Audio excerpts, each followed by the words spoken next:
బైబిల్‌లోని ఓల్డ్ టెస్టమెంట్‌లో 10 commandments Jehovah the mountain of Zion పైన మోసెస్‌కి ఇస్తాడని చెప్తారు.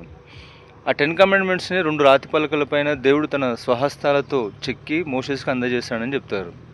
మొదటి 4 కమాండ్‌మెంట్స్ వ్యక్తికి మరియు దేవునికి మధ్య గల సంబంధాన్ని తెలియజేస్తే, 6 కమాండ్‌మెంట్స్ మాత్రము వ్యక్తికి మరియు సమాజానికి మధ్య గల సంబంధాన్ని తెలియజేస్తాయి. ఆ కమాండ్‌మెంట్స్‌లో మనము చూస్తే ఈరోజు ఉన్నటువంటి ప్రపంచ దేశాల్లో అన్ని చట్టాలకు ప్రాథమికంగా ఇవే పునాదిగా ఉంటాయి. ఎందుకంటే దొంగిలించకూడదు, హత్య చేయకూడదు అనే దానిపైనే చట్టాలన్నీ బేస్ చేసుకొని ఉంటాయి.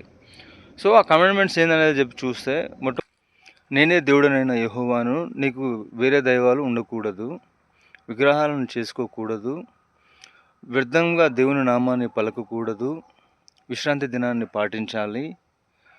ఈ 4 దేవునికి వ్యక్తికి మధ్య ఉన్న సంబంధాన్ని చెప్తాయి. తర్వాత తల్లిదండ్రిని సన్మానించు, నరహత్య చేయకూడదు, వ్యభిచరించకూడదు, దొంగిలించకూడదు, అబద్ధ సాక్ష్యం చెప్పకూడదు, నీ పొరుగువారి భార్యలను ఆశించకూడదు. ఈ విధంగా 10 కమాండ్మెంట్స్లో యెహోవా తన మెసెంజర్ అయినటువంటి మోసెస్కు చెప్తున్నాడు. ఇది మోసెస్ ద్వారా సమస్త మానవాళికి అందించాడు. యెహోవా ఇన్ ఓల్డ్ టెస్ట్మెంట్లో వస్తుంది ఇది.